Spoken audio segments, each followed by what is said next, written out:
The following program contains the opinions of the host, guests, and call-in participants. These do not necessarily represent the views of this show's distributors or sponsors. This program may contain obscene, profane, or otherwise objectionable language. Viewer discretion is advised.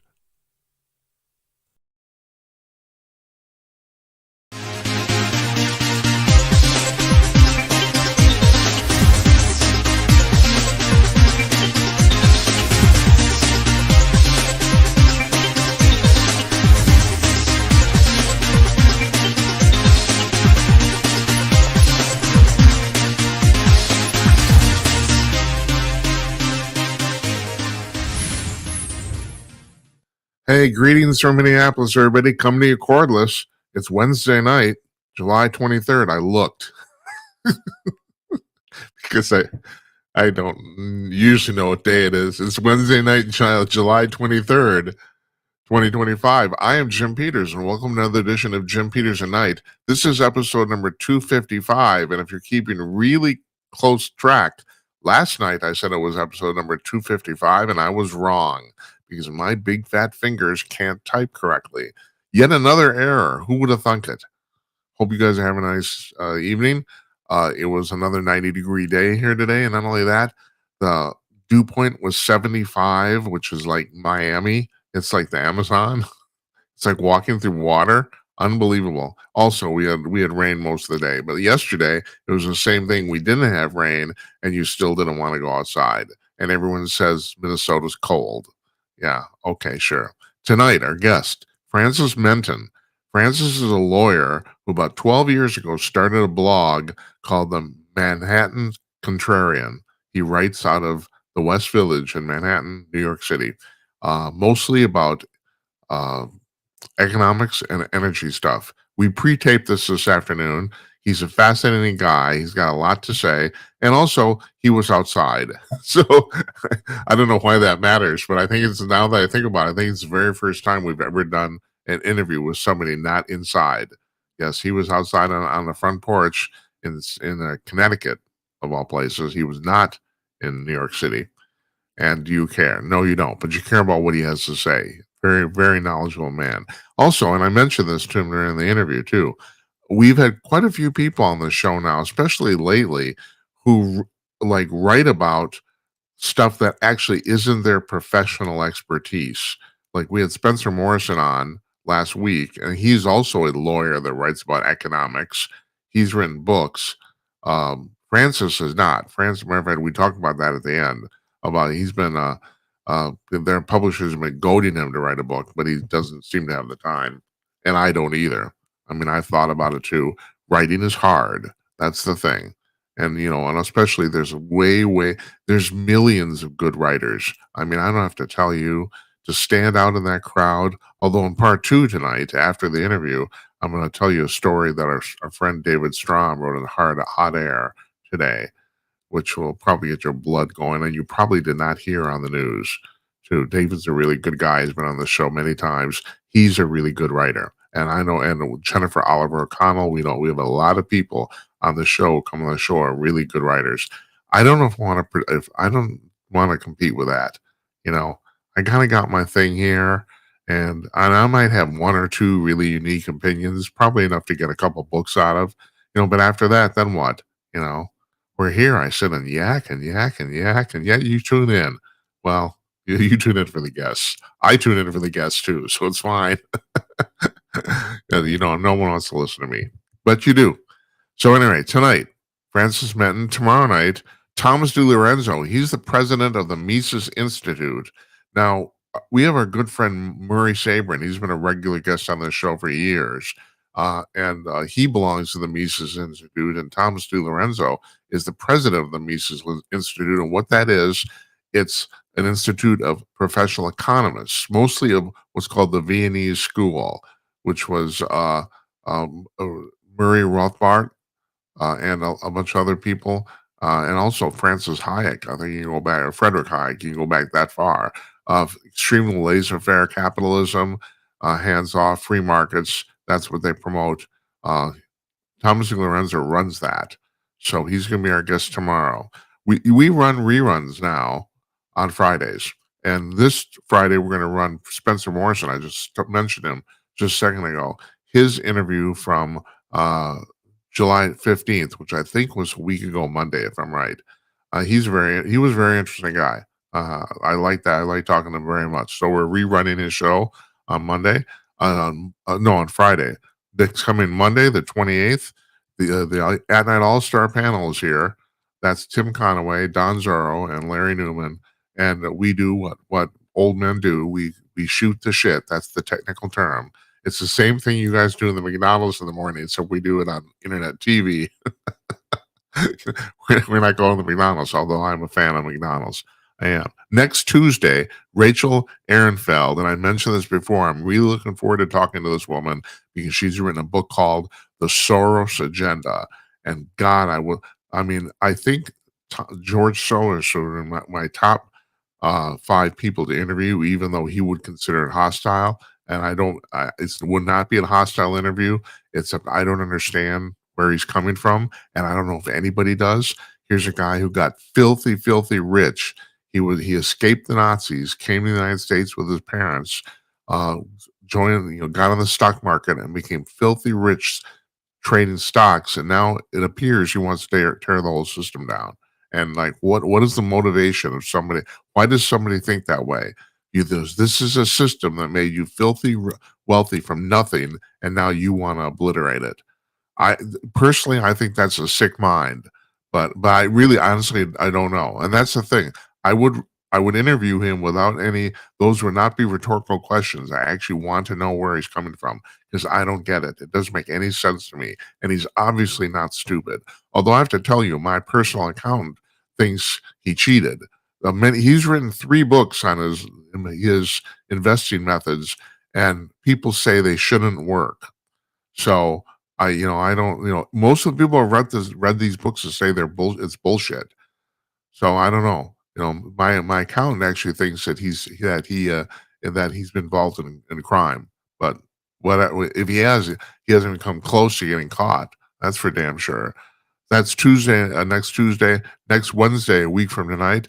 Economist Gary Gallus is going to be here. He's a professor of economics at Pepperdine University in Los Angeles.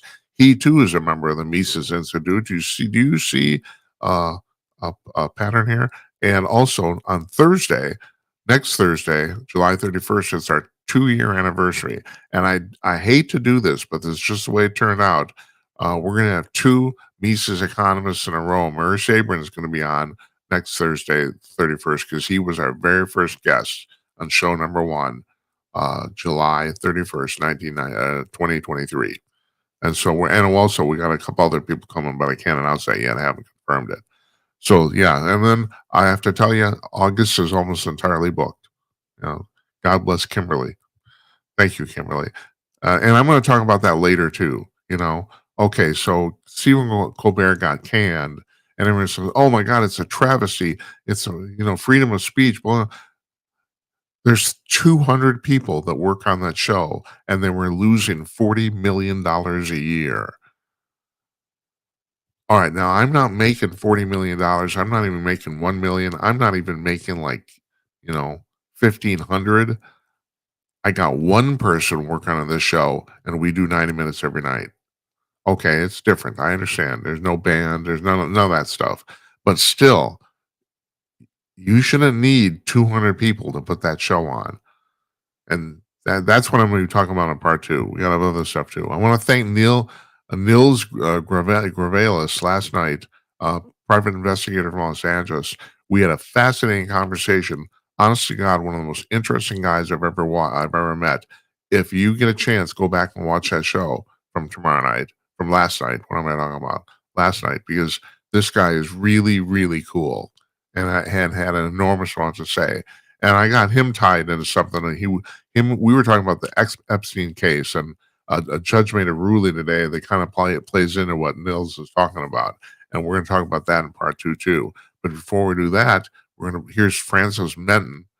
He's coming on, folks. Take care.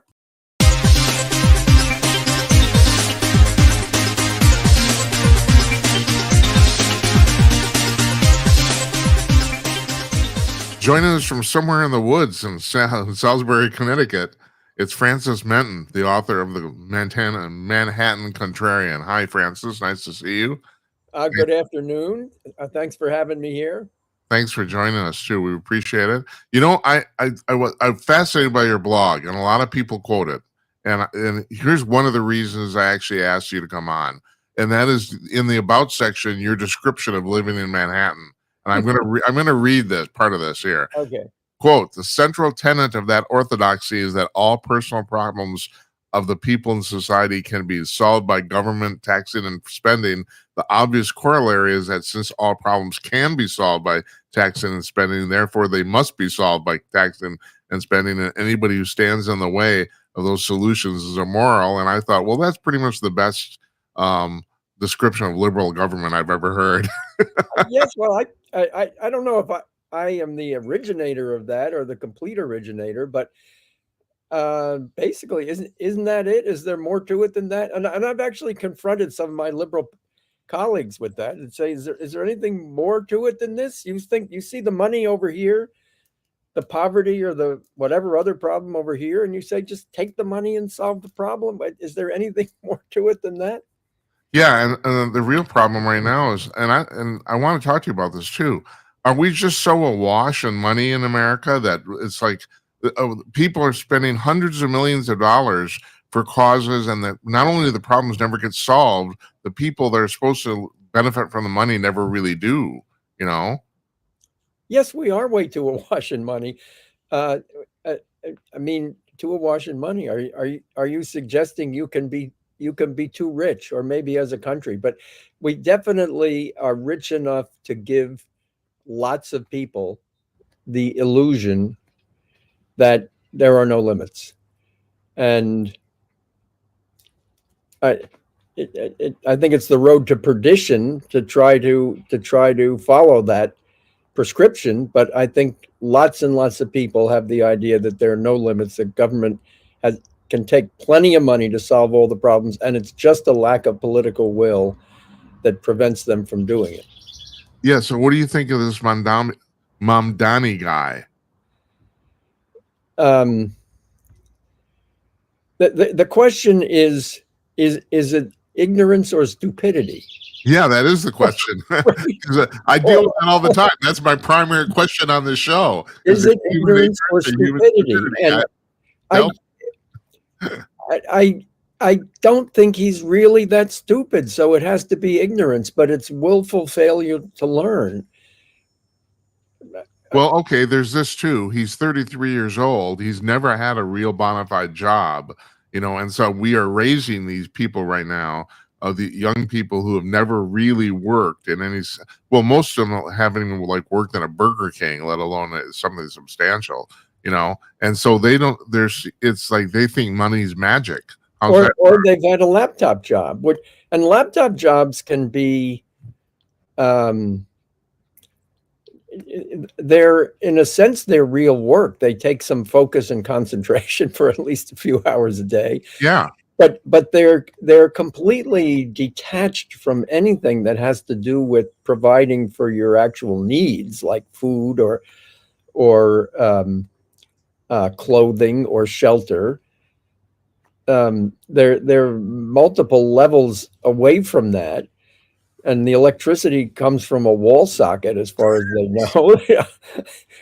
It must be generated in the wall somewhere. We got a lot to talk about here, Francis, because you do a lot of writing about energy and climate change, and that's one of the big themes on the show. Because I one of the two things I'm trying to get across to the country is that, in my own small way, is that human-caused climate change, I think, is the biggest grift ever put upon the American public ever. Unbelievable. It's unbelievable. Unbelievable. It is. It's unbelievable that people actually buy this stuff. And so, you mentioned this about, you've written several blog posts about electricity coming out of the wall, and the fact that, well, first of all, isn't I can buy the solar thing. I can, because it's a fairly, done under the right conditions. It's a fairly efficient way to generate power. I don't Yeah. buy the wind Yeah. thing at all. What are you planning to do at 9 o'clock at night? Well, yeah. Okay, so you got a point. Now, matter of fact, this is really interesting. So I have several friends, especially here in the Midwest, who live on the outskirts. I have a friend who's a giant solar array on his property, and Mhm. he's actually selling electricity to the grid. I mean, he's producing an Oh excess. no, and many states have programs where you can do that. Yeah, And then these people think because I sold 100 kilowatt hours to the grid at noon, therefore it's just a completely fair and free exchange when I get 100 kilowatt hours back at midnight, not realizing that it's for a everybody to try to do it, it doesn't work. Right. And I ask people a lot of times, I ask seemingly smart people, I point to a light bulb and I say, well, there's a light, it's on. When was that electricity generated? And they really have no idea. They'll say, I don't know, a week ago, yesterday, or what. They have no idea that 15 seconds ago. 15 seconds. No, it's not 15 seconds. It's less than a nanosecond. Yeah, I know. Right? I was being generous. It's right this very fraction of a second. It's generated as long ago as the speed of light from you to the power plant. Yeah. So some teensy fraction of 1 second ago is when it was generated. Yeah. And therefore, if you want electricity at midnight, you have to have something that generates it at midnight. Right. Now, my sister-in-law lives in North Carolina.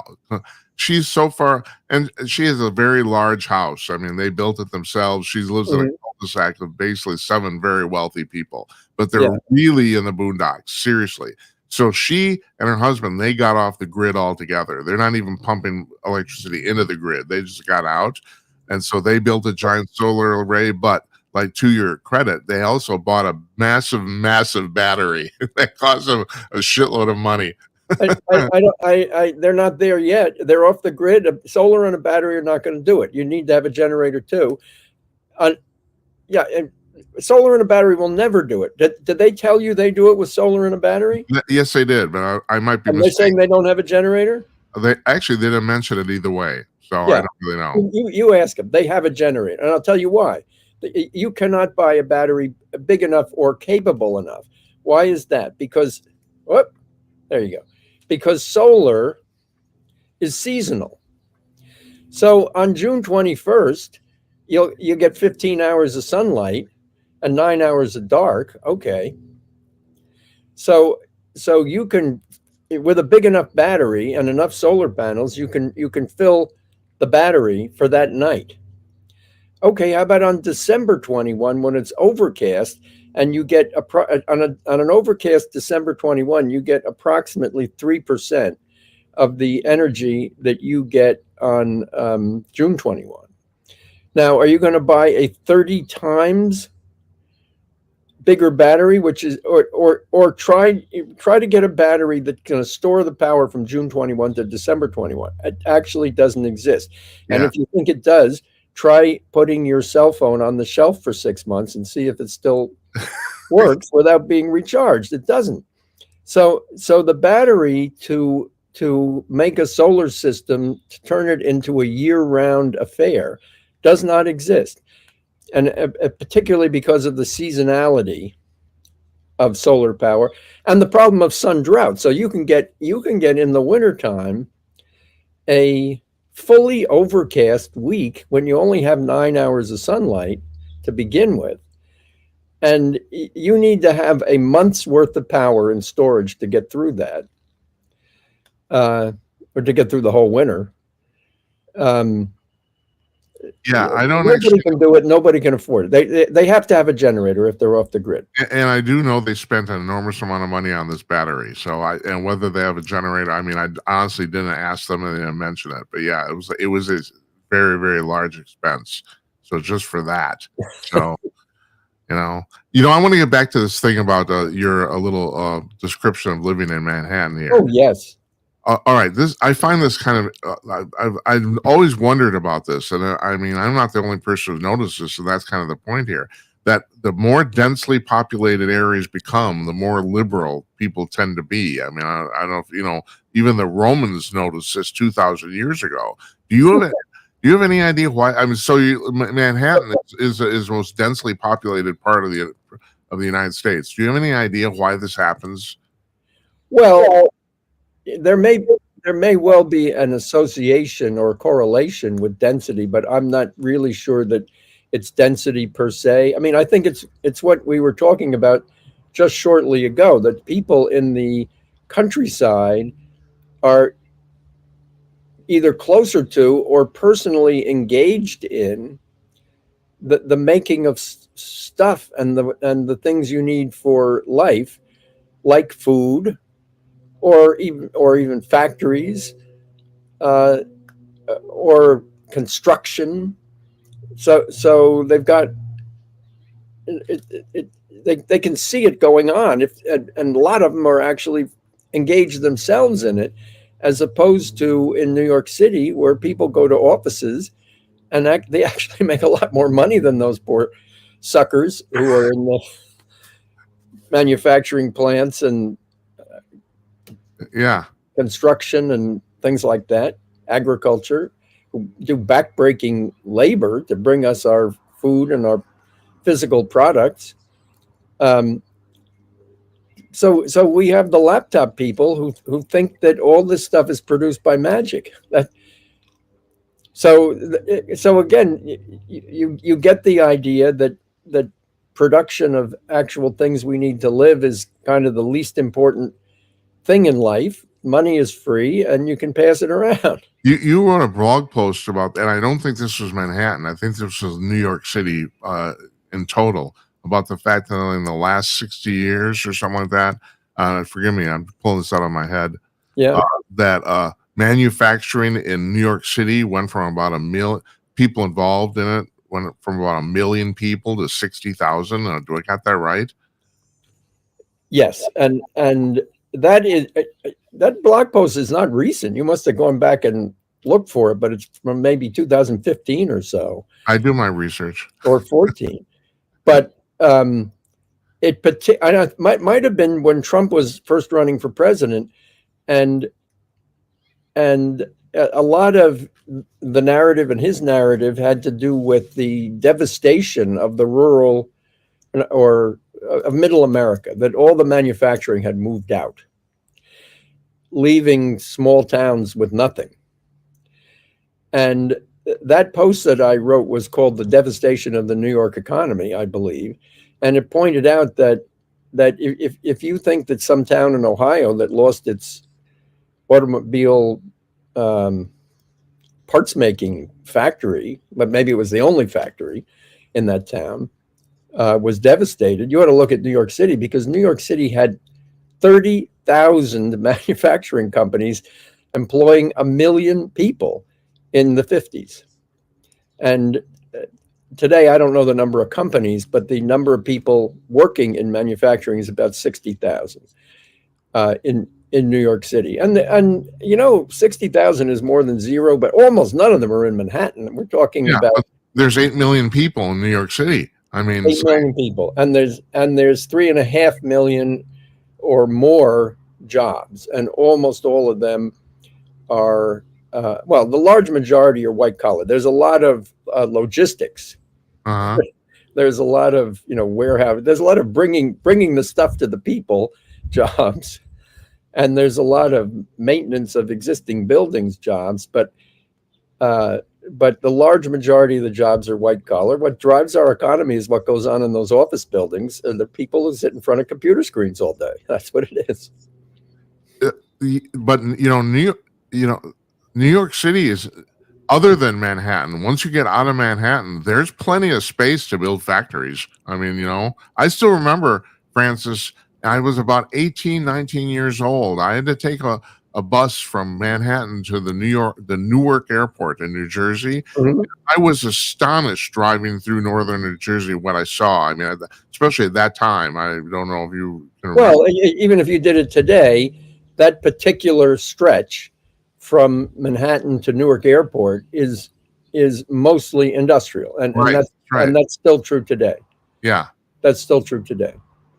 I'm sure what they make in those places has changed a lot, and maybe the number of jobs has declined in industrial. A lot of it is warehouse and distribution, which is part of the process of bringing the physical goods to New York City, as opposed to actually making them.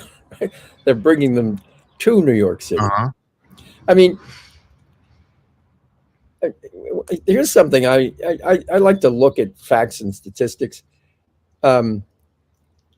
There is a railroad line that comes across the southern United States,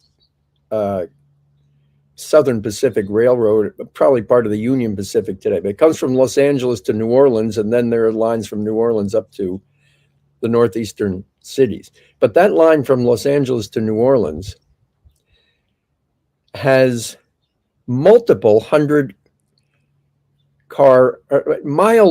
multiple mile plus long freight trains per hour coming across the United States, bringing the goods that come from Asia into Los Angeles and then east across the country. It's a gigantic, far more goods come that way than through the Panama Canal. Because the Panama Canal is small and capacity limited. Yeah.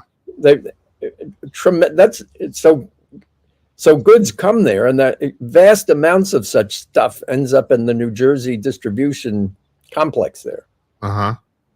Yeah, that we have those trains coming all over here. I'm in Minneapolis, all over here too. All over the Midwest. We see them. They still exist. And the amazing thing is, that's kind of like, trains are really old school, but it's cheap. The trains you see in Minneapolis, I would suspect, are the ones that originate out of Seattle and come across the northern tier and then down into the Chicago area. Right. That's right. That's what they are. Okay. I got to collect my thoughts here because I had something. We have lots of stuff. Oh, we got lots of stuff. That's right. We do. This one was what it was. Speaking of all this, the manufacturing in New York City. So, and this is, and by extension, we talk a lot on the show about AI, and I don't know if you have any thoughts on that. I haven't seen anything you've written about it, so I'm curious. We get to that in a second. But in some ways, the march to AI is kind of the same way as the march to the laptop people. In the case that seem to have left a lot of Americans behind. But on the other hand, people need stuff to do. I'm very, this like NAFTA, the thing that Clinton espoused, which at the time I thought was a good idea. Now I don't. I've learned. I'm curious. Well, what do you think? Do you think NAFTA was a good idea? Well, in general, yes. I never studied the details of what the agreements were in there, but when I say in general, I mean the idea of as free as possible of trade between and among the United States, Mexico, and Canada. Yes, I think that's a good idea. If we could actually get that in place, we could get Mexico to be as rich a country as we are and end the immigration problem. But unfortunately, Mexico elects stupid leftists who keep them poor. So maybe we'll never get there. And also, you can make an argument that the cartels have a complete stranglehold on the government of the country too. I don't know how true that is, but I don't either. Yeah. I don't either. My thing about NAFTA is that I'm starting to think that the trade's unequal, so therefore it left a lot of Americans out of work. Ultimately, that's the way I'm. All right, you tell me I'm wrong. I don't buy that. Okay. So by the trade's unequal, are you referring to what's called the so-called trade deficit, which is what Trump harps on? Yeah, I guess I am. Right. Yeah. Well, so a trade deficit is there's a tautology, an inherently true proposition that a trade deficit is the mirror image of an investment surplus. So if we have a trade deficit with some country be it China or Mexico or whatever, then we have an investment surplus with them, which means they're investing more in us than we are in them. And investment is more inclusive than what you might think of as investment. It doesn't mean just building a factory. It could also mean buying a U.S. government bond. It could also mean holding dollars. Mm-hmm. And there's a huge amount of holding dollars that goes on in the third world, maybe even the second world. And why do they hold dollars? Because dollars are the currency of international trade, so they need them for trade. And dollars, you might think the Fed is incompetent, but all the other central banks are more incompetent. So, well, hold it, stop. That's actually been my thought for a long time. I have economists who come on the show. I have a lot of economists because I'm really, my premise is that most people in America don't know anything about money. Which we live in the most capitalist country in the world. It wasn't even the reason I wanted to have you on.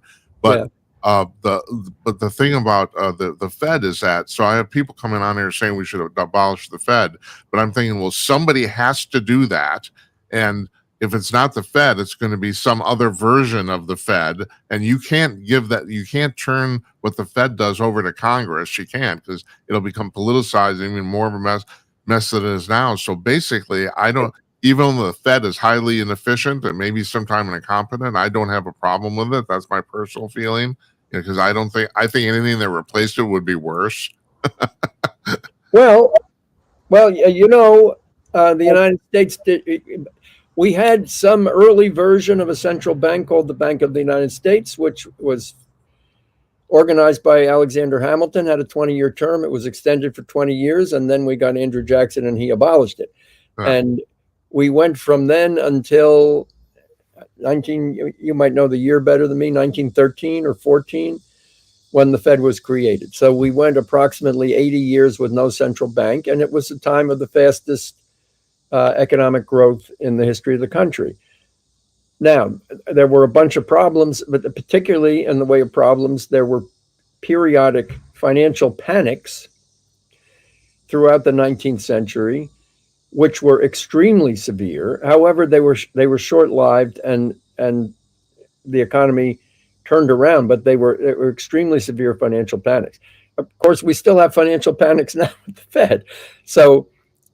But now they aren't as bad, though, are they? Well, I mean, the recent ones, like it's 2008, 2009, was pretty bad. Was it as bad as the ones in the 19th century? In terms of the percentage downturn of economic activity, no. However, if there were no Fed and we had today's panic with an economy as big and as diversified as we do, would it still be as bad? It's impossible to make the comparison. I do know that among serious movement libertarians, there is a huge, a big following for the proposition of getting rid of the Fed. And I think their proposition is not replace it with something else. Their proposition is you don't need a central bank. Look at the United States in the 19th century. It did not have a central bank. And it was a time of tremendous economic growth in the United States, albeit with periodic, very severe financial panics. But was that caused by the lack of a central bank? I don't know that. I don't think I have people who push me to get on board with the abolish the Fed movement, and I don't think it's my cause, because I don't think it has its support is in the deeply serious libertarian movement, which is a 1% cause around the United States. It's not going to get political traction in my lifetime, nor can I promise that the world without a Fed would be better than the world with a Fed. Wow. I don't like the Fed. I think they're incompetent. I also think they're less incompetent than all the other central banks. So I guess I'll take them. So. Well, you have a point here, though, because you got to choose your battles, man. There's only so much time. You got to choose your battles. Yeah, there's only so much passion. You know, that is not my particular battle. So right. Not So, mine either. Yeah. so I chose the climate hoax battle as being a battle that I thought I could make a contribution to, and not only that, that I thought would be won within my lifetime, and it's Yes. going to be won within my lifetime Right. because it is a hoax, and the proposed solution to the non-existent climate crisis, otherwise known as wind and solar, doesn't work, is never going to work, is too expensive, and will be abandoned with 100% certainty. And everybody who continues down it is just defying physics and logic. So this is a battle that's going to be won. I could be on the right side of it. So Doesn't bother you? Everyone's yelling about follow the science, and they're not following the science. That's the thing. That's pretty incredible, isn't it? But yes. On the other hand, as soon as you hear the term "the science," you know there's something wrong, because there isn't a science, and this is something that I've also written about. As far as I know, science is not a body of accepted knowledge, but it is a method. Right. And it is a method of invalidating or falsifying falsifiable hypotheses. Well, that's what I say, and I think that if you read enough about this, you could come to agree with me. But it's almost impossible to find a place where you can see it written down systematically. So almost everybody believes that the science with the little quotes is a body of accepted knowledge, which is the opposite of what it is. And right. And there's no I have tried to fight that battle to some degree on my blog. Do you think that we're winning the climate hoax battle? Do you think right now? 100%. It can't be lost. It can't be lost. And the reason it can't be lost is that wind and solar don't work. So we're getting back to what I was saying about your sister-in-law, yeah, who lives in North Carolina, yeah, who thinks she can make solar work. Yeah.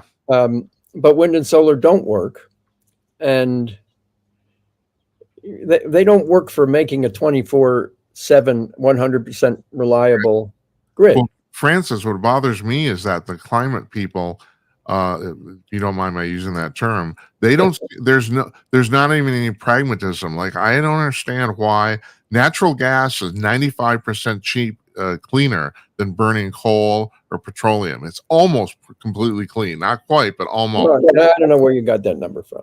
Oh, well, I don't 90, know. All these things are more complicated than what you start out with. Yeah, but natural gas, compared to coal has impurities. So when you burn coal, coal is mostly carbon, some hydrogen, and a lot of impurities. It's got a lot of nitrogen in there. It's got a lot of sulfur in there. It's got a lot of other stuff. And so when you burn coal, you get carbon dioxide, you get water, and you get a lot of other stuff, which turns up as ash and smog, right, and so forth. Right. And then you can work on your coal power plant to put in scrubbers and schmubbers and all kinds of different stuff to minimize. You can never get 100%, but you can minimize the ash and the smog, and you can get it way down to small levels, but never to zero. But you can't get rid of the fact that you're creating carbon dioxide and water, because that's the whole point. Yes, but carbon dioxide isn't even bad. I mean, it isn't bad. I think, but now the difference, you said 95% cleaner. So natural gas has very few impurities in it. So when you burn it, you get almost none of the ash and the smog. Right, that's correct. But you get carbon dioxide and water, same as with coal. The difference is that natural gas is a different molecule. It's mostly methane, so CH4, 1 carbon and 4 hydrogens, whereas coal is more like 2 or 3 carbons per hydrogen, per 4 hydrogens. So you get, when you burn carbon dioxide, when you burn natural gas, you get more water and less carbon dioxide, and when you burn coal, you get more carbon dioxide and less water. But I refuse to recognize that as being dirtier or cleaner. All right. Okay. Yeah. So when you said natural gas is 95% cleaner, I don't recognize carbon dioxide as being dirty. So, Oh, I so don't either. No, I wasn't even talking about the carbon dioxide. I was literally okay. talking about the ash, So literally. you're talking about the impurities, Yeah. and you could be right, although they've done a huge amount of work to minimize the amount of ash that escapes into the atmosphere. Again, it's minimized. You can't get it to zero ever. My point though, Francis, is that all right, if you're going to buy, like, all right, we could argue about whether that's actually true, but why wouldn't you use natural gas? I mean, that's the part I don't get. If Instead of coal? yeah, instead of coal, why not? We got a shitload of it. Oh, I can give you multiple reasons. All right. There's multiple good reasons. One is you don't want to be reliant on one thing because you could have supply interruptions. That's true. Okay? Very, So very true. you're much better off having in your system having some natural gas and some coal. So if one of them suddenly has a big problem, you have the other. Yeah. That's one thing. Another thing, and this goes to supply interruptions, also security. Natural gas, almost not at all, stored at the plant. It comes in a pipeline. It's comes just in time and is immediately burned. Coal, you store at the plant. So a coal power plant might have a 30-day supply on hand. Yeah. So if the supply of coal gets somehow interrupted, you got 30 days to fix that. When the natural gas supply gets interrupted, you got an outage for that period of time. So, and if natural gas, like a pipeline, can rupture, and it can take a couple of weeks to put it back together. And during that time, the plant is out. So yes, there are very good reasons to have both coal and natural gas in the system. Oh, I wasn't going about to an either or scenario. I was just about the fact that the climate change people don't want to use natural gas. It seems that's the thing that I was. Well, because their jihad is against fossil fuels in general. It's against carbon dioxide, and some of the climate realists try to sell natural gas as the replacement for coal on the ground that it emits far less carbon dioxide per unit of energy generated, which it does. Maybe it's half, or I think it's more than half, but it's not much more than half. So you've eliminated half your emissions, but you're not on the way to zero if you're replacing coal with natural gas. And the only thing they'll accept is zero. So natural gas is a non-starter. Yeah, but that's a stupid thing about the whole thing. Like you said, you're never ever going to get to zero. It's like, well, I was saying you'll never get to zero of pollution emissions from a coal plant, but will you ever get to zero in terms of use of fossil fuels? I mean, I can't think of why anybody would want to do it, but you could do it with nuclear. You could do it with nuclear. Of course, they won't accept that either. Right. That's the other question. Why won't they accept that? Especially now, we've basically figured out all the problems with it after the last 50 years, Well, the answer to that is on the about page of my blog, which is it has a list of the fundamental principles of the liberal orthodoxy, and one of them is that use of energy is a basic and fundamental human right, but all actual known forms of producing energy are unacceptable. That's right. That's right. I saw that. That's correct. Yeah. So that's a fundamental principle of liberal orthodoxy. Yeah. And maybe a oxymoron or something, or a contradiction or something like that, Oh, and then you were talking about also stranded assets, and this is bullshit too. Bullshit. Bullshit, but I've read 100, maybe 1,000 articles saying every asset for production of fossil fuels is going to be stranded. Yeah. Do you want to explain to the viewers what that is? Sure. So what they mean by stranded is obsolete, and therefore it won't be usable anymore, and you'll have to write off your investment. And so you will have built a natural gas power plant over here, and now it's obsolete because their theory was wind and solar power are going to be so much cheaper that nobody can use natural gas anymore. that is actually false. But another theory is the government will prohibit you from having a natural gas power plant, and therefore your investment will become worthless and you'll have to write it off. So that's what they've been saying. But and for a while it looked like there might be something to it, because the governments around the world, particularly in advanced countries, were sequentially upping their restrictions on fossil fuel infrastructure. So maybe that was going to be true, but now in the last year or two, that's completely turning around, and everybody's going back to fossil fuel infrastructure because it's what works, and it's what works at an affordable price. Meanwhile, how about wind turbines and solar panels? Now that we've built enough of them, we realize they don't work. Now, I was writing they're not going to work before because it's not complicated to figure out why they won't. But it's complicated enough that people who don't like arithmetic are never going to sit through a 10-minute demonstration. Right, but if you're talking about climate change, you should like the arithmetic. I'm into arithmetic. Like you said, though, it's a really complex subject. It's extremely complicated. Well, the whole subject of climate change is complicated. Yes, that's right. And you might say that the question of why wind and solar don't work and can't work, there's some complication to it, but it's basically a matter of arithmetic. It goes beyond what you can really do in your head.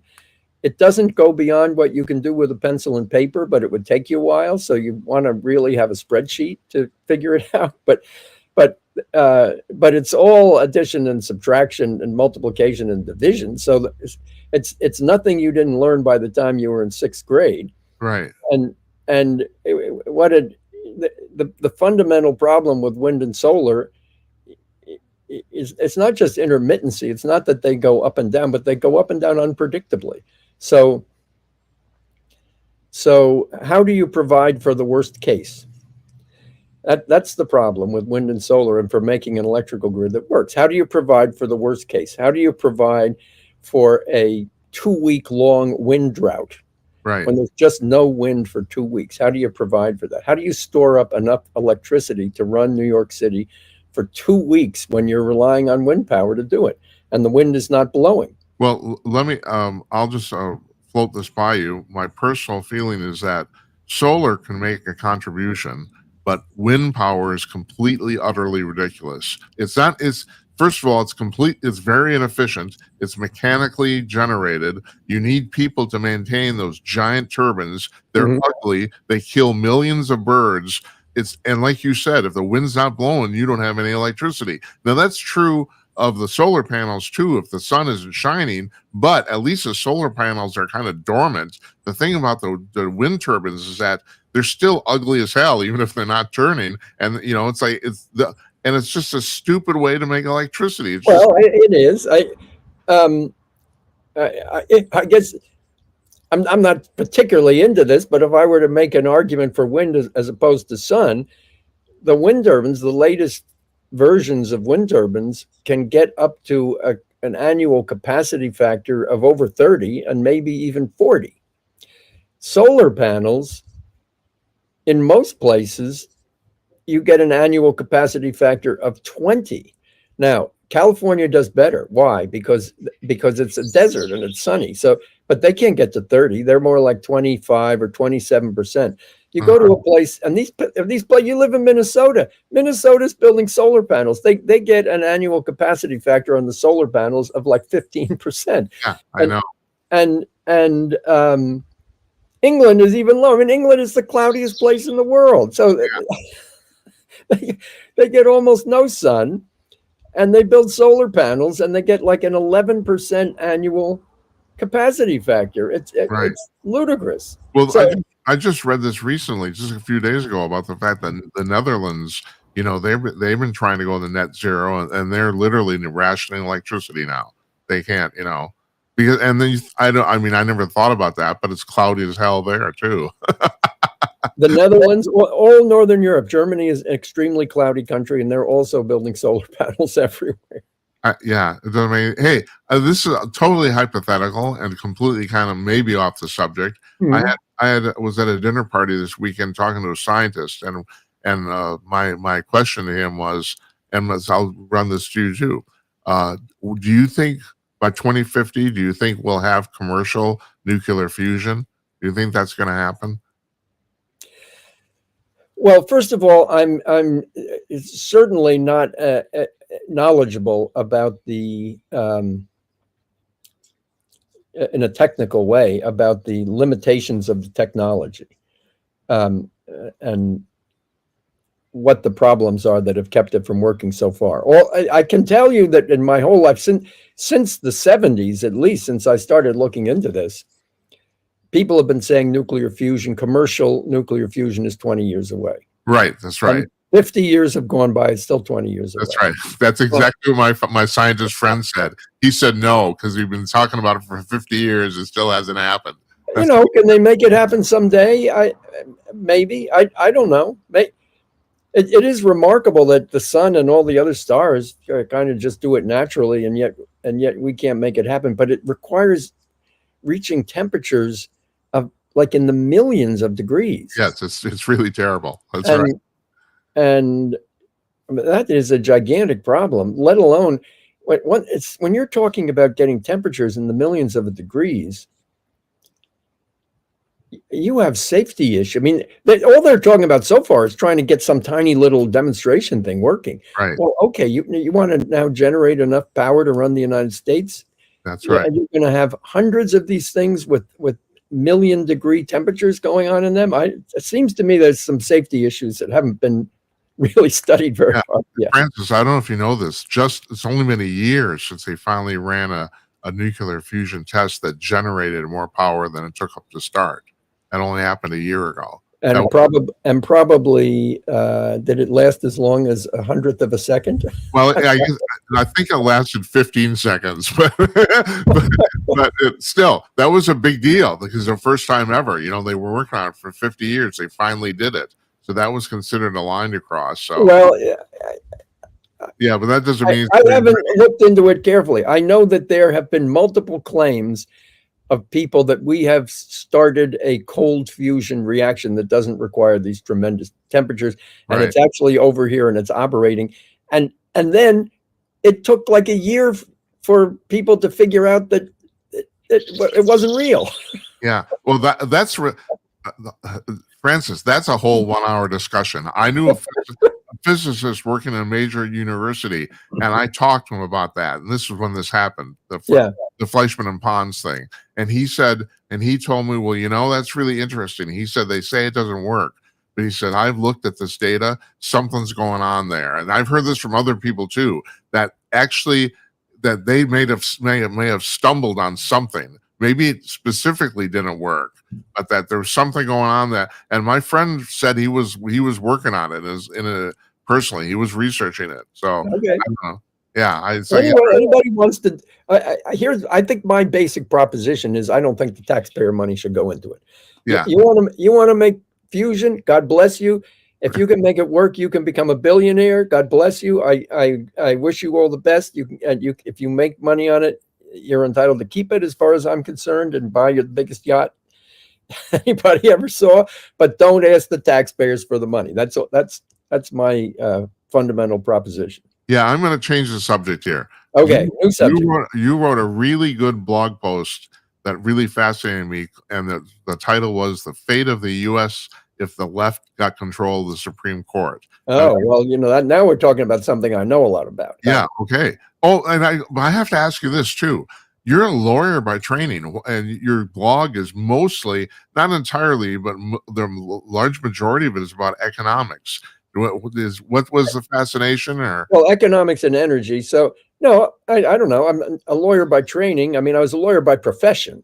I went to law school, obviously, and then I had a profession in the law. In college, my major was economics and math, actually, economics and math. So I have a background in that, and I've always been interested in that. But in addition to that, the whole climate and energy thing is just a hobby that I studied up on. But the law and the Supreme Court and how how the litigation process works. That was actually my profession. So I actually know more about that than any of these other things. But do you know something? I've had several people on the show like you who like write books and stuff about what isn't necessarily their professional training. And I find this interesting because I think in a lot of times people like you can look at a problem with an overview that people who are actually in the trenches don't get. And that's why I think it's really important that people like you keep doing what you're doing. Well, or they don't get it, or another problem with the trenches is groupthink. So Yeah, that's right. That's right. So and not just, I mean, groupthink can be just a social phenomenon. It also can be enforced, and out in our academic world, there's enormous amounts of enforced groupthink, starting with the government funds it, and then there are committees and bodies that allocate the funding, and they adopt an orthodoxy, and nobody can get funded unless they go along with the orthodoxy. And so and this is particularly true in the climate area, that the skeptical community, the people like myself saying this whole climate change thing is bullshit and the proposed solutions won't work, all those people are amateurs on their own money. Yeah. So, hey, Francis, I got to tell you a story. I've told it on the Yeah. show several times, but it's pertinent to what you're talking about. So, and this is one of the reasons that started to change get my mind thinking about this. This is about 12 years ago or so, around 20. I don't actually remember the date. Around 2014, I'm at a Christmas party for a very large scientific organization. I can't tell you the name of the organization. I can't tell you why I was there. But anyway, yeah, there's a bunch of really prominent scientists, like 100 of them in a room, and we're basically like drinking and having dinner and having a good time, right? So I'm at the bar with this guy. He's in his field, he's a very well-known climatologist at a major university. He's not famous to the public, but he's famous to people in his field. And Yeah. we're sitting there drinking, and I said to him, "Professor, tell me about climate change." And he slams his drink down in the bar and looks at me, and he says, "Yeah, I'll tell you about climate change. Climate change is complete, utter bullshit." And then he went into a 20-minute monologue about, and unfortunately, I'm kind of tipsy and he is too. So he's talking and I'm listening, but I can't remember a lot. But the one thing I do remember him talking about, he said that we recognize human-caused climate change only to get money to fund our projects. He said everyone in the field who's legitimate doesn't buy this, but politically we have to do it. They're about to all get defunded, and it couldn't happen to a. So he was admitted to being corrupt. So why can't you tell me his name? No, I can't. I can't tell you his name, and I can't tell you the name of the organization either. I can't. Sorry. It's just the reason I was there. Because one of the things, I don't know under what circumstances you were there, but one of the things that I feel free to do, I have a blog. I don't have advertising. I don't have revenue. I don't have contributors. I don't have subscribers, and I feel completely free to name names about anybody. And if you don't like it, too bad. So yes, don't tell me that if you don't tell me, because if you do, I'm naming his name. Yeah, no, I'm sorry. I can't tell you who was or why I was there. I can't. So under the specific circumstances. So, but yeah, getting back to this blog post you wrote about the Supreme Court, it really fascinated me about what you wrote. Wasn't so much what you wrote about the American Supreme Court, the U.S. Supreme Court, but courts in other parts of the world. Courts in other parts of the world. But I'm just reading today, and if I knew you were going to ask me this, I would have paid more attention to it. But I think I just read today that something called the ECJ, European Court of Justice, is that it? Has issued today, I believe, an advisory opinion on climate change, declaring that there is a duty of governments to do something about climate change. And I haven't read the opinion more than that. But well, our Supreme Court does not issue advisory opinions. I think my post that you might be citing there talked about the Israeli Supreme Court, which maybe It did. maybe the craziest Supreme Court in the world, although the German and Dutch are kind of up there. Well, I didn't know this, but first of all, I did know the fact that there's no real written hardcore Israeli constitution. I didn't know that. But what I didn't know is that you said that the Supreme Court of Israel is basically appointed by the local judicial association, right? Well, it's more complicated than that, and I'm not sure I know all the details, but it's essentially a self-perpetuating institution of which the elected government officials, including the prime minister and the Knesset, have limited input. And I think when a new Supreme Court justice needs to be named in Israel, there's a commission of some kind that does it. And it has some substantial, like 9 or 15 or something like that, members.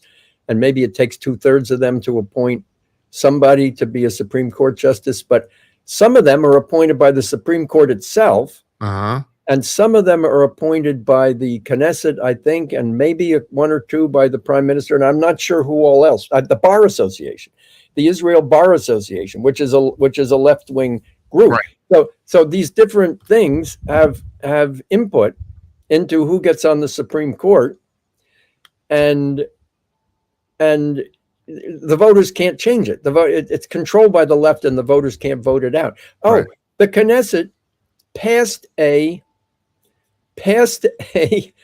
law to reform how the Supreme Court justices are appointed, and to give the elected prime minister the right to do it. Now, I don't know exactly what the provisions of that law were, but it happened a couple of years ago, and the Supreme Court struck it down.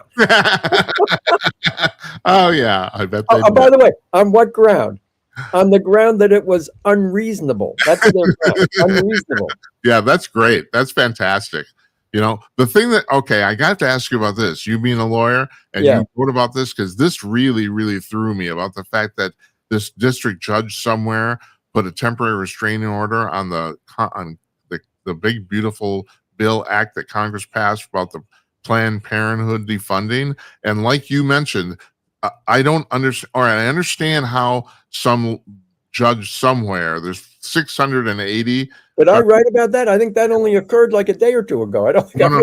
You wrote about this. You did. You wrote about this. And I understand how some federal judge somewhere can stop the president's executive order. But like you pointed out in your post, this is a law passed by Congress. And basically, this judge is basically trying to upend it. And I don't understand how you get away. No. I don't want to get you too excited about this. Okay.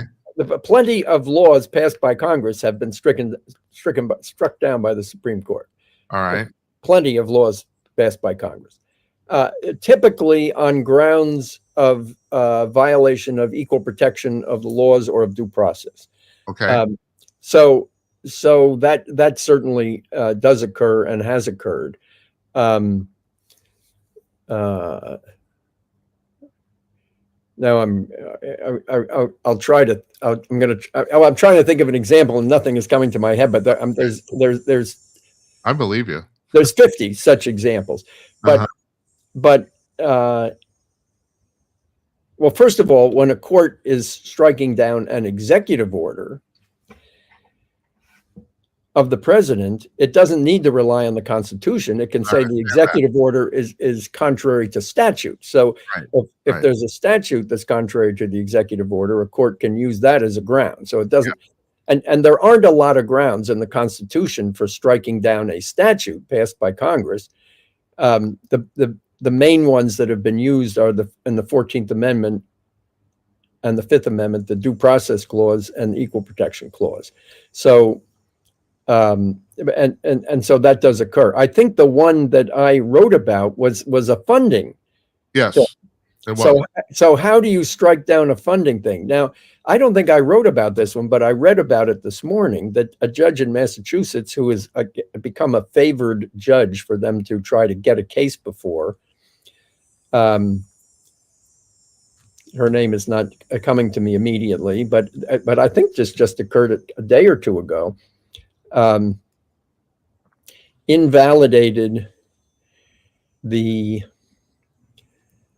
the elimination of funding for Planned Parenthood that is in the big beautiful bill. And already previously, the federal government, for many years, it was called the Hyde Amendment. I think it goes back to the 90s or earlier. The federal government said no federal money to fund abortions. Mm-hmm. Okay, well, Planned Parenthood, which is substantially in the abortion business, I don't know if it's as much as half their revenue, but it could be close or more, said, okay, we got the answer to that. We will divide ourselves in half. So we'll have Planned Parenthood abortion branch and Planned Parenthood other branch. We're operating right here in the same building, but we have two different corporate entities. We have a parent company and one affiliate that doesn't do abortions, the other one does. And the one that doesn't do abortions gets the federal funding, even though they both report to the same parent company. So in the one big beautiful bill, the Congress said, we will not give any funding to any entity that provides abortion or any affiliates of an entity that provide abortion. So that was in the one big beautiful bill. And so that threatens these Planned Parenthood gravy train siloed non-abortion providing pieces that get quite a lot of money from the federal government. So they're threatening to take that away. So immediately they're in court before this judge in Massachusetts who struck it down. The ground, which I do not think is going to survive, the ground on which she struck it down is the First Amendment. She said they have a First Amendment right to associate with people, and that is violated. I won't try to explain it to you anymore because I'm not a lawyer, but that seems like quite a stretch to me. It seems like quite a stretch to me. Yes. So I don't believe that's going to survive, but it might survive the First Circuit and have to go to the Supreme Court. And on top of that, of course, it's done by injunction again. So if you do these things by preliminary injunctions are appealable, and that's why the Supreme Court is getting all these emergency appeals of preliminary injunctions. So this one may get to the Supreme Court very quickly, like a lot of these other things. Are our courts overburdened, Francis? Well, anything that's free it has more demand for it, right? It's not priced to clear the market. Let's put it that way. Okay. It's not priced to clear the market. So there's a lot of kooky stuff in the courts. All these lawsuits challenging what the administration is doing now are a tiny percentage of what the courts do. So, do they burn up an inordinate amount of time, though? Well, at the moment, they're burning up an inordinate amount of time at the Supreme Court. I would say yes. In the other courts, I mean, I've read that there have been, well, I'm sure that there are hundreds and hundreds of lawsuits challenging Trump, but the number of injunctions that have struck things down and then have resulted in emergency appeals is probably less than 100, right? Mm-hmm. And we're talking about hundreds of thousands of cases in a year. So the federal court system has about 700 district judges and 100 plus, 130 maybe Court of Appeals judges. Uh-huh. And they have dockets of do you think it would improve? Do you think it would improve our civil court system when we took on the British method, where the loser pays? Or if you bring a lawsuit and you lose, you pay. Do you think that would be helpful? Or I have not studied that carefully. I'm not sure it would make that huge a difference. I think the biggest difference in the the biggest difference in civil litigation between the American and the European is that they don't have civil juries, particularly in injury cases. Uh-huh. So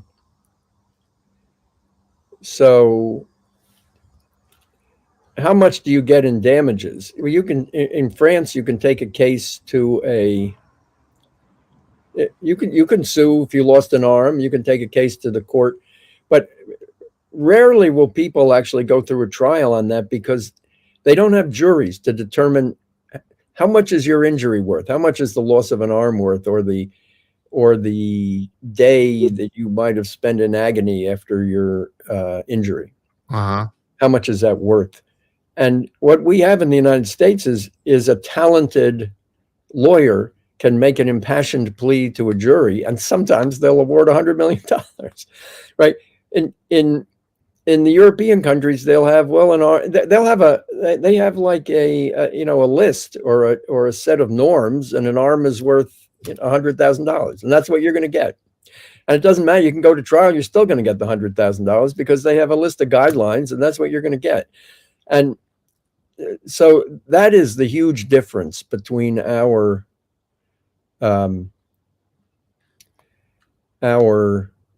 civil litigation system and theirs. The funny thing is, in England really pioneered more than us the business of litigation funders, where some investment fund will back a litigation and pay a law firm to do it in return for getting a percentage of the recovery when the thing is over. And England, roughly akin to our class action lawsuits, kind of. No. Our class action lawsuit, what drives that is when you settle the case or win it, the class action lawyers get paid out of the settlement amount or out of the winning. But no, this funders means they get paid up front. The lawyers get paid up front. And if there's a big contingency victory, so you win $100 million and you get $30 million, the funders are going to get most of that huge bonus rather than the lawyers, because the lawyers have already been paid. All right. Yeah. I mean, maybe they'll get a bonus, but not a $30 million bonus. But the funders are going to get that bonus, and so this has driven litigation in England. I think it's not really permitted in other places. It's caught on now in the United States. It's caught on since I retired mostly, so I am not following how that business is developing in the United States, but I understand it has caught on here. Have you thought of taking any of the posts on your blog and bundling them together into a book? Have you thought of that? I have thought of it. Yes, I've thought of it. I've also thought about writing books. Yeah. And I have a limited amount of time in my life, and the more I think about it, and the years pass and I haven't done it, and it's quite a big project to do a book. Now I could just bundle my posts. Yeah. Hold on. You dropped out there for just a second. You were saying you could bundle your posts. I could just bundle my posts. And I actually had, a number of years ago, a book agent approached me and said, I really like your stuff. You ought to write a book. I'll be your agent. And I said, great. But then I never really made any progress on writing the book. So nothing happened with that. But I did discuss the business with him. And he said, in general, you're not going to do well with your first book if it's just a compilation of your posts. I don't know if he's right or wrong about that, but that's what he said. He said, you ought to write a first book, and then after that, you can think about compiling your posts. So I could do that. I've also written some series of posts, like part 1, 2, 3, 4, 5 to 20. And my kids said, you ought to compile these into a book, but some of those, they were written over the course of 5 or 10 years. And the trouble is, some of the information or data in those 10-year-old posts is not current anymore. So you can't just compile them and put it together. It's quite a big project to edit it into something which is accurate and current today. and I haven't devoted the time to that yet. I could. I still think it probably wouldn't be as hard as writing a book from scratch, though, would it? Probably not. Yeah, probably Yeah. not. Well, easy for me to say. I think you should do. Have you ever written a book? No, no. By the way, I thought about it. you were saying before people from outside a field who go into writings. I have two different partners, two of my ex-partners, now both retired. I went into blogging in my retirement, and they have gone into writing history books. So I have two partners who are writing history books. Both of them have been pretty successful. One of them is up to like his fifth book or something like that, and has done very well. His name is John Aller. And the other just published his first book. It's out, and they're asking him for more, so he's writing a second book. I might hit you up for those names afterwards. Okay. Yeah. They're good guys. They're both good guys. I'm going to let you go, if you don't Well, mind. this has been fun. It's been a lot of fun. I like this. And this is, you're talking about writing blog posts. This is my version of it. I do this. I have a relatively unusual talent. So, it's like, I don't know. This is what I do. Well, and you get good viewership for your. Yeah, it's starting. It's starting, right. I mean, Okay. I think this is my 256th show, if I'm right. So wow. Well, I'm pushing 2,000 blog posts. Yeah. So you've been at it way longer than I have. Yeah, So. I started it in 2012. Yeah. Yeah, that's quite a haul, man. Well over 10 years. And I have never slacked off. So I typically publish 2 or 3 a week and 10 or 12 a month. And that's been pretty consistent for now over 12 years without any vacations or weekends off or anything like that. It's not all that demanding, Well, it is demanding, but it's like a 30 or 40% of time job for me. Right. In my retirement. So it's fun. Don't stop. We'll put a link to your blog in our great. Our Get blog. Me some more readers. Yeah, I'll do my best, man. I will. I hope you come back. I'd love to have you on again. Well, let me know when you want me, and I'll try to be available. Thanks, Francis. Appreciate it. Thanks so much. We'll see you.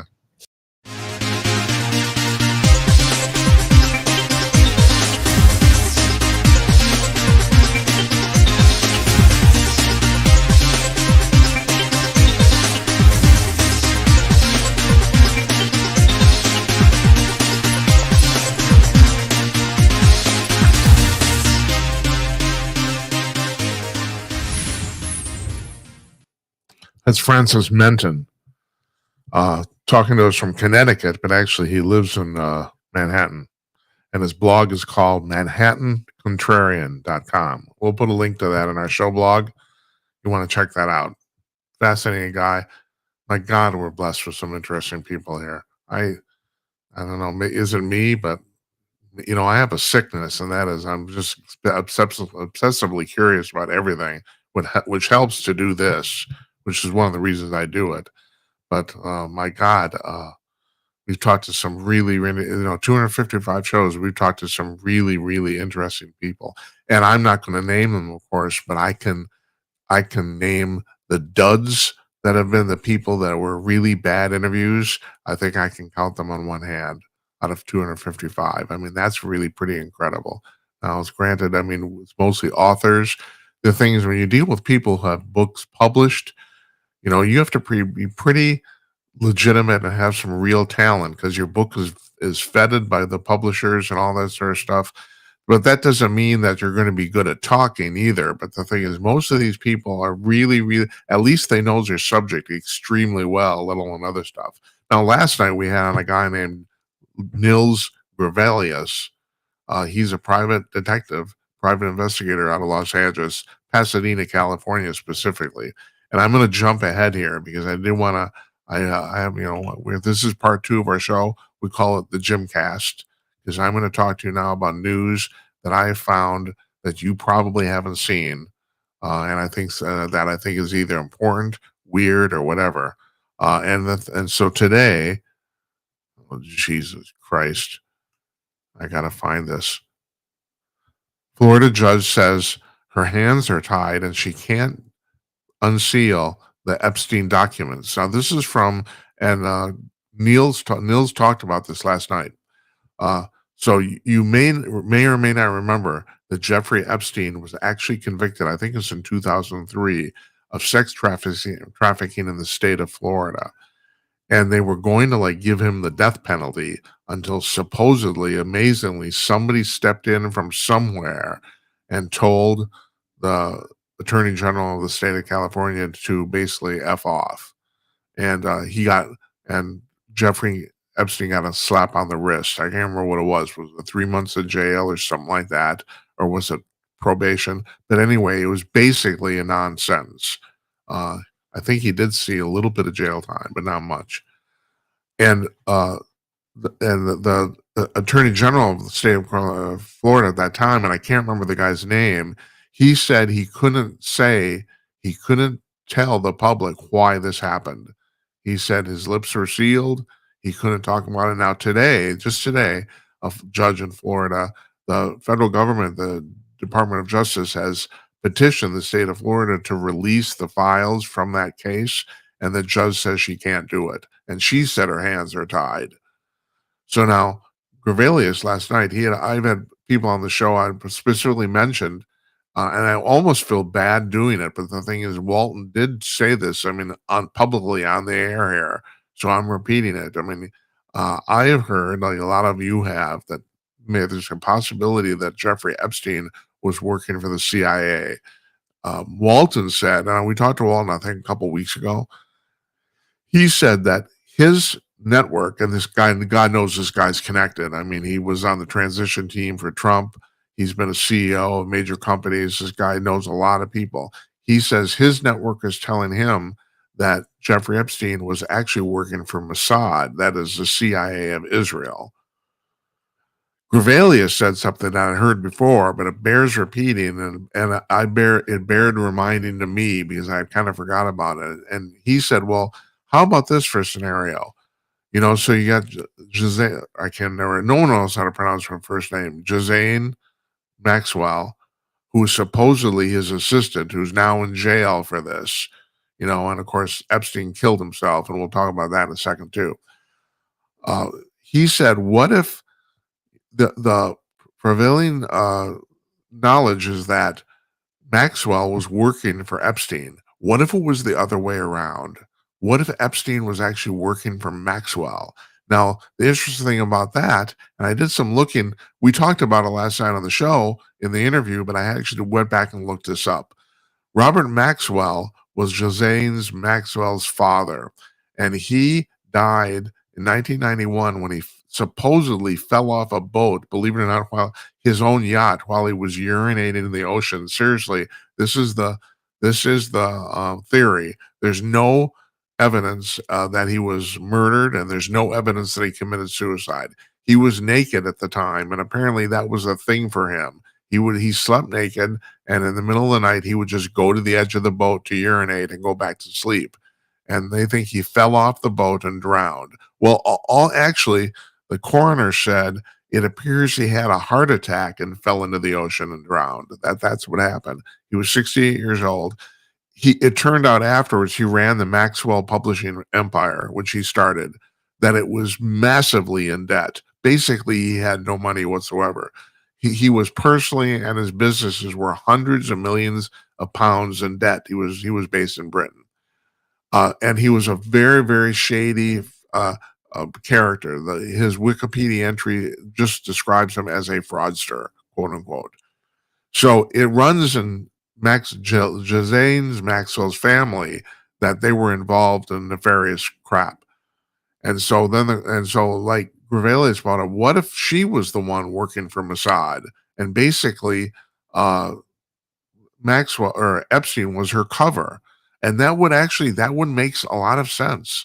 So there's no record, you know. And then the thing is, you talk about this too. People say, well, they want the client list.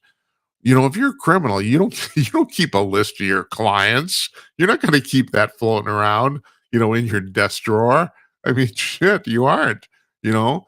I mean, if anything, you keep it in your head. And the thing is, if you're a trained operative of Mossad, you're probably trained to keep stuff like that in your head, So then the thing is, okay, people say, well, Epstein was a Mossad agent. Well, maybe Maxwell was a Mossad agent, maybe. It's this really, really convoluted and a weird story. But it also bears repeating too. And I mentioned this before, and I ran this. I was talking about a friend of mine at lunch. Believe it or not, I have friends. I know it's amazing. I go out about the fact that nobody really knows where Epstein got his money. And my friend pointed out, well, he did have. I mean, he had known. He was a known officer of fairly large hedge funds, and apparently started one of his own. That's true, and that is true. But there's no record of him ever trading stocks anywhere, even personally. So, which is, for a guy who runs hedge funds, is really, really weird. You know. So then, it's like almost. There's the question: was he set up to do this? I mean, did Mossad or the CIA or both actually set Epstein up in this lifestyle so that basically he could bribe uh, world-class politicians? You do wonder, and especially the way this went down in 2003 in Florida. I mean, the AG in Florida at that time, he was very explicit about the fact that he could not disclose why they changed his sentencing. He said, I can't talk about it. Well, who got to him? Anyway, the interview with Grevillius is really, really fascinating. And I truly suggest you go back and watch it from last night. That would be the 22nd, Tuesday. So, what else happened today? Well, here's something you probably didn't hear either. Now, I'd heard of this, and you've probably heard of it, maybe heard of it too. It's called the Ice Block app for your phone, that you can actually put an app on your phone that shows you where ICE agents are congregating at any time in your city, wherever you are. It uses Google Maps and then overlays this information. So if you want to escape ICE or dox ICE or commit violence to ICE, if you're like a member of Antifa, it's very helpful. It's very helpful if you want to do all that stuff. Turns out the guy who invented this app, who designed it, his name is Joshua Aaron, and he's married to Carolyn Feinstein. And Carolyn Feinstein, believe it or not, worked for the Department of Justice of the United States. Yeah, she did. So you got a woman who's married to the guy who's basically trying to who's designed an app that, if not to hurt ICE agents, at least to avoid them, right? To avoid legal arrest or whatever. And she got fired today for that reason. Now, she claims this is political retribution. But there's another thing, as Strom, our friend David Strom, pointed out, who wrote this article. She's also a member of, she owns stock in this company, aside from her husband. I mean, not in their marriage. She actually owns stock in this company. So you're talking about somebody who owns stock in a company that's designed to thwart ICE agents, and she works for the Department of Justice. Wow. That's thrilling. And like Strom said, can you get people that are more entitled? I mean, she thought this was a grave travesty of justice that she got fired. It's like, and I've seen a picture of these people. They're not that old. I would say they're maybe in their mid to late 30s. And they're having the time of their life. Because she's getting, it is amazing how people who work for the government seem to think that they are due a lifetime job. This really amazes me. This is from a guy. I mean, I've lost track of the number of times I've been fired. And if you work in the media or entertainment business at all, it just goes with the territory. Now, I'll be honest, I've probably been fired more than most people. I probably have. But still, anybody in my business knows, if you haven't been fired, something's wrong. And I'm not pleased with this. I'm not happy or proud to tell you this. I think I've been fired over a dozen times. I've lost count. I have. Every once in a while, I remember, oh yeah, that job. Yeah, I got fired from that. And for all sorts of reasons. Yeah, sometimes I screwed up. Sometimes I did. Sometimes I was framed by people who wanted me out. I'm that's happened many times for whatever reasons. You know. So anyway, yeah. So this woman thinks she thinks it's been a travesty of justice that she owns stock in this company that her husband founded to actually thwart ICE, and she works for the government. God Almighty, I just don't believe it. It's like, does it ever end? And like Strom said in his piece, this is a perfect example of fascism. And he's right. These people, they go around, they call conservatives, we're fascists, we're fascists, we're fascists, and then they do crap like this. You know, I just find this unbelievable. And I'm not saying that the conservatives are not completely free of guilt either, but still, I will go on the record saying this, that when it comes to violence, and I think this has been proved in the last 10 years, the left is constantly talking about how the right is fomenting violence, but in reality, the vast majority of the violence has been from the left. I don't think at this point, I don't think you could even disprove that. I don't. There's so much yeah, there's been a few examples of violence from the right, but it's ubiquitous on the left. I just find it just unbelievable. I haven't commented on Stephen Colbert getting fired at the Late Show. Uh, all right, the guy's making 15 to 20 million dollars a year. Let's say it's 15. Okay, the Late Show costs $100 million a year to produce. Now you think about this. Now that means that's about quick math in my head, $400,000 an episode, roughly. Okay, it was losing $40 million a year. And all that, okay. And the thing is, when people are saying, "Oh, this is his freedom of speech has been stifled," all this rot, it's all crap. It's a business, matter of fact, I could, and others have said, I could look at this from the other point of view, and that is CBS basically funded his left wing bashing and ideology for 10 years.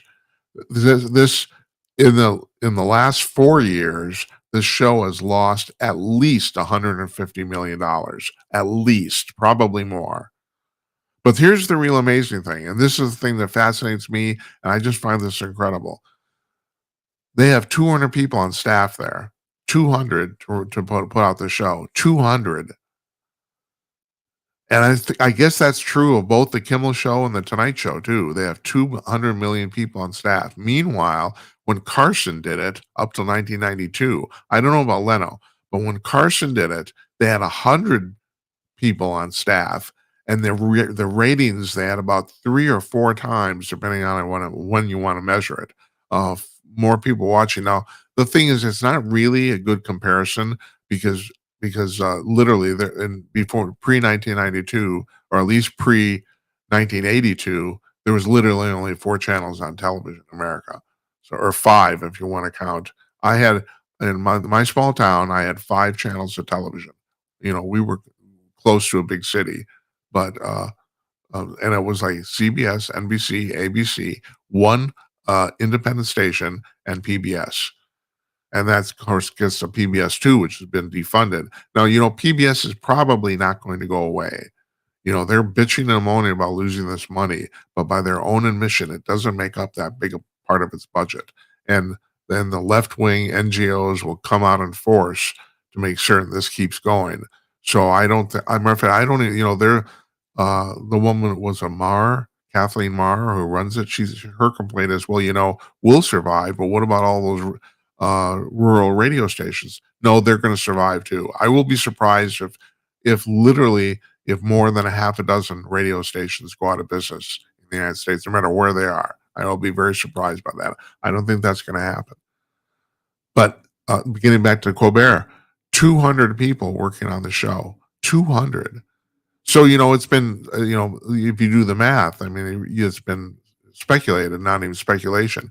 If Colbert cut his salary to $1, they would still be losing oodles of money, But the thing is, couldn't you get rid of half of those people? I don't understand why it takes that many people. And I'm somebody who, all right, I don't, this is not really a TV show. I guess it kind of, I don't know. People say, well, this is a podcast, but here's the deal. First of all, we've been doing it live since it started. And when we started, live podcasting was not that big a deal. It had not really started yet. In the 2 years since we've been doing this, now it's become quite popular, let alone video podcasting. And when we started this, the vast majority of podcasting was audio only. That was only 2 years ago. And I did audio only podcasts and radio shows for Kong News for years before this. We could have done video, but the thing is, I still remember we had too many people on staff who was appearing on the podcast who didn't want frankly, didn't want their identities exposed. And that's the reason we didn't do it. So I don't know if you call this a TV show or not. Yeah, if it is, it's a pretty bad one. Yeah, I understand. But yeah, I have exactly one person helping me. Exactly. This show has a staff of 2. So, and we're doing 90 minutes 4 nights a week, man. So okay, you can extrapolate that. Okay, right. 57 people are watching this and 2 million people watch that. But do you really need 200 people? I mean, literally, my staff is literally 1% of theirs. And, I didn't even talk about Joe Rogan. Joe Rogan supposedly has 11 million people who watches every show. 11 million. He's dwarfing everybody. He's dwarfing everything in broadcast television. And that's the reason broadcast television is going to collapse. Well, actually, it never will.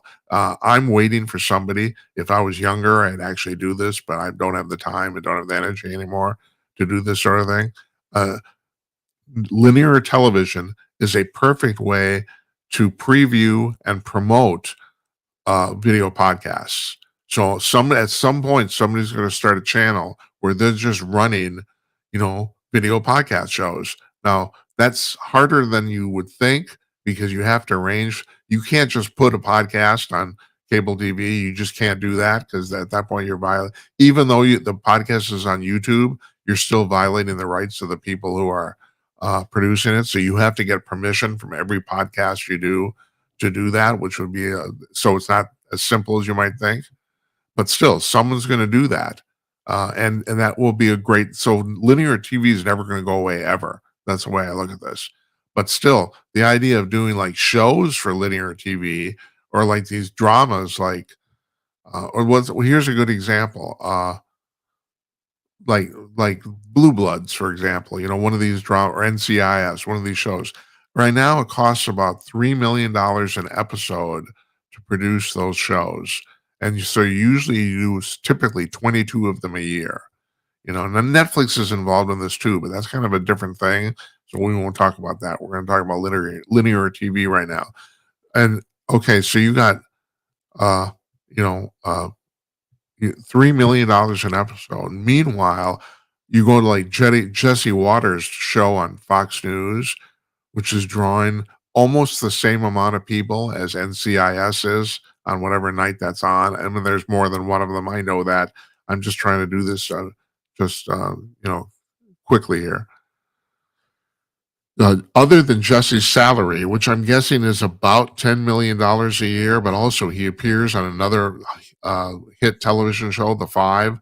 He actually does 2 shows, so it's kind of hard to figure out how you'd break that out. But anyway, other than his salary, I'm guessing that you can pay his entire staff with $3 million for the whole year, and it takes one, and that's only the cost of one episode of NCIS. And for that, you're funding Jesse's television show, Above the Line, anyway, what's called, for the entire year. And you're drawing pretty much the same number of people. And of course, because of that, the advertising rates are going to be roughly the same. So, I mean, you look at that, the economics of doing this, which is now, I mean, I don't think I have to tell you this. If you actually watch network TV, other than 1 or 2 hardline mainstream dramas like NCIS or Chicago Fire, all 3 networks have them. There's 2 or 3 of them. Other than these shows, it's all pretty much like game shows and American Ninja Warrior, whatever the hell they're doing. It's all that stuff because those shows are really, or The Bachelor, they're really cheap to produce. And yeah, that's the reason. It's hard to justify that sort of money anymore for drama when, and the reason not that many people watch it is because there's so many stuff to watch, which gets back to what I was talking about my youth. There were 5 channels. Now I don't even know you can break it down into channels anymore. For the first time ever, 2 months ago, more people are watching YouTube on actual television sets than on their phones or their computers. So you got that. It's like, and then you got Roku. It's unbelievable. I mean, the number of choices you have, and this, stuff like what we're doing here. And like I was saying, Joe Rogan's got 11 million people watching every show. It's very difficult to spend that much money, $3 million on a single 1 hour when Rogan's doing it. I think Rogan has a staff of like 6 or 7 people, if I'm right. I mean, he's making a fortune, and rightly so. I do want to point out, though, people talking about Rogan, especially Adam Carolla, who are basically the pioneers of this, that they did these shows for a good 10 years before they saw a dollar of money. And they were doing well, Rogan wasn't, but Carolla's done his show 5 days a week for like 10, 12 years now, and for the first 10 years, he did not see a dime, and he was paying out of pocket. Now, that's one thing. Both these guys were relatively successful, like I don't mean to insult them, but like B-level comedians. They were making money. So they had the money to plow back into this. But there's no guarantee there was ever going to make any money. And when this started, like in the 2012 and stuff like that, podcasting was a novelty. So, any rate, I just wanted to talk about Colbert there. I mean, people who think this has been that he's been silenced because Trump doesn't like him, that's nuts. Now it'll be really, he has a 10-month reprieve here. He's not going off the air for another 10 months. But I'm going to make a prediction here. I don't know when the Skydance merger with Paramount's going to go through.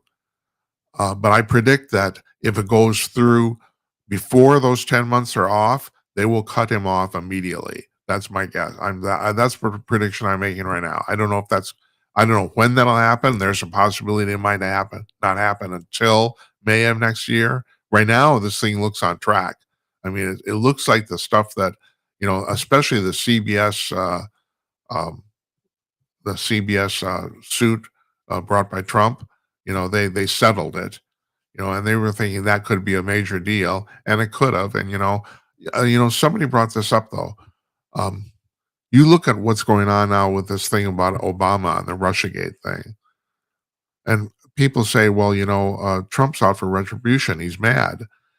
Yeah, but wouldn't you be mad? These people fucked with him relentlessly. I mean, this guy, he ran for president. He won. Okay, maybe it's amazing that he won. It certainly didn't hurt him that he ran against one of the most unpopular candidates in American history, both times, but especially the first time. So yeah, and so then he won, and in 2016, that later in November, he's telling the press, the Obama administration has been spying on my campaign. I didn't believe it because I thought, well, why would Obama do that? He's leaving office. He has better things to do, and that's still fascinates me about this whole thing. I mean, Tulsi Gabbard, the DOJ, is now saying that Obama actually drove it. And I don't understand why he did. Well, I don't understand why he bothered. I understand why Hillary would, and I especially understand before the election why they do this shit, because all is fair in love and war, that I understand. And actually, I know it's terrible. It's really, really disruptive, and really it's disgusting. But you do whatever you have to do to win, and if that means cheating, you cheat, and it's terrible. But the rationale is there anyway. But afterwards, I do not understand. I don't understand. I know if Obama came to the conclusion that Trump was going to destroy his legacy somehow, I don't. I don't. I don't know. And so I find that kind of mysterious, and I don't think we're ever going to find out the answer to that. What drove him to do this stuff? because really, seriously, he was going to leave office in like 8, 9 weeks, you know. So I don't know. It's fascinating. All right, finally, I'm going to end and I'm going to show you this. I got this thing here. I got a picture. See this thing on the screen here? All right, they've been finding these things all over Europe, and apparently they're from Roman times. This one was found, I think they're digging up a parking lot or something like that in England or something. It was found in England, but they found hundreds of these things, and it's about the size. You can't tell. Excuse me, and you can't tell from the photo, but it's about the size of a grapefruit. They don't know what they are. They don't know what they do. They don't know what, and like somebody's pointed out, they're relatively elaborate, and they're what called dodecahedrons. You know, they're 12-sided things, and each side has a hole of a different size. But they found more than one, as I've said, and they all seem to be more or less the same. I mean, obviously there was no mass production in Roman times, so but these things they are all basically the same structure, and no one knows what they are. No one knows what they were used for. I mean, there have been um, uh, theories that literally they're candle holders. Nobody knows, but they're I can't say they're being found all over the place. I think in the last like 20 or 30 years, they've recovered 200 of them. One archaeologist pointed out that it seems like they're all been found in relatively good shape. In other words, they don't seem to have a practical use as a tool or anything like that. But at any rate, there's something else you can think about before you go to sleep tonight, huh? Like, what is that? I have no idea. I want to thank you folks for watching.